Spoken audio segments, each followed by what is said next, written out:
So you're kinda into board games, right? I mean, you did click on a video about board games. Whether you're new to board games or a heavyweight champion, this video is sure to show you 3 hits that are certain to land with the whole family. Let's check it out, shall we?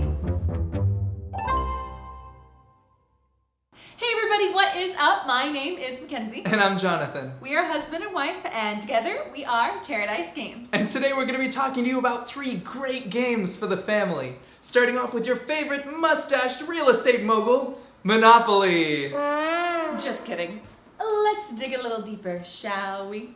So it's family dinner night and you're all munching down on some delicious sushi. What better game to bring out than Sushi Go Party? Designed by Phil Walker Harding, published by GameRight. During Sushi Go Party, you take one down and pass it around in a game of ordering the most perfect culinary experience of matching sushi cards and bonus multipliers, like wasabi and soy sauce. The goal of the game is to take a sushi card, pass the rest to the player to the left, and try to score points by meeting requirements on the various food cards. Each time the cards run out, you update your score and continue until 3 courses have passed. The player with the most points wins. Yeah, so we actually talked to some family members because we thought it was important to get their opinion on family games, and this was one of their top choices. And we asked Jonathan's little sister Skylar, and she said she loves this game because it is all about sushi.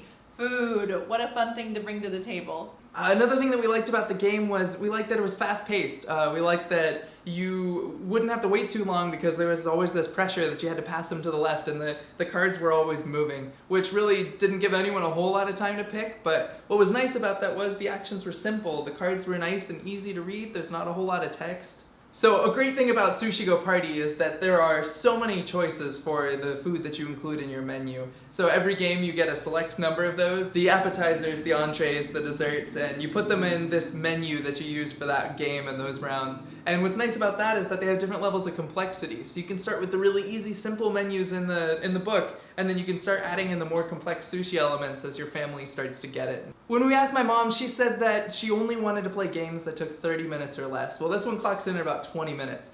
So it's a great game that you can get to the table, and then you can even explain the rules and probably play the whole game in under 30 minutes, which is great. Me so happy! All aboard! Whoop whoop! Alright, next up on our list is well-known Ticket to Ride, designed by Alan R. Moon, published by Days of Wonder. In Ticket to Ride, you're a railroad company with an agenda. Connecting cities, building your routes, and expanding your network to become the most powerful railroad. You do this by collecting colored cards that correspond to the routes on the board and cashing them in to lay your trains. You have hidden routes that award points for connecting 2 cities.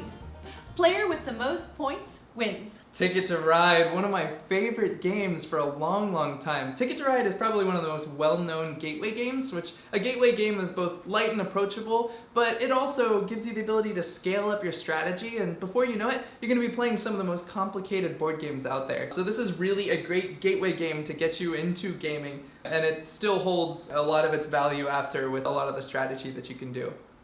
So Ticket to Ride is one of Jonathan's family's favorite games of all time. We've been playing it since I've met them. And Jonathan's mom says she really likes it because she's gonna have a family sit down to play a board game. She really wants everyone to learn something. So in Ticket to Ride, you were able to learn about all different types of geography, whether that is of your home country or of a different country or regions that you've never been to before. Yeah, and the original Ticket to Ride is based on the United States, so it's a US map, but there's actually a lot of other versions. We've got like Ticket to Ride Europe, which is a lot of Europe, and it's great fun to play, but gosh, I don't know where any of these cities are, which can be a challenge, especially if you're playing upside down. And then we've also got the miniature versions like Ticket to Ride London and Ticket to Ride New York. So these are great games because they play in like 15 minutes, which is great when you've only got a little bit of time or you want to play like 2-player. Highly recommend these. There's actually also another small box one that just came out, Ticket to Ride Amsterdam, which takes place in a totally different time period, and you got like little wagons. So one thing that I found interesting while we were researching for this video is that we were talking to Jonathan's little brother and sister, and we liked what they liked about the game. And they said they really liked the option to play on teams, which if you usually play Ticket to Ride, that's not usually something you do. But they liked it because they were able to help strategize with everything. So I think the ability to play on teams for this game really opens up that game to really be able to play with all ages of the family. Hey, maybe they'll make a 2020 version that's Ticket to Ride Your Apartment. From the bedroom to the kitchen. Hey, Alavoon, I think I got something there. And that is Ticket to Ride. Whoop whoop! Suspense, adventure, thrills! All right, next up on our list is one of our favorite games, Survive, Escape from Atlantis. Survive. This is an interesting one. Published in 1982 by Julie and Cortland Smith. You'll find it today reprinted by Stronghold Games. In Survive, you are a band of merry meeples escaping the island of Atlantis, which is breaking up and sinking into the ocean because you've stolen treasure. Typical.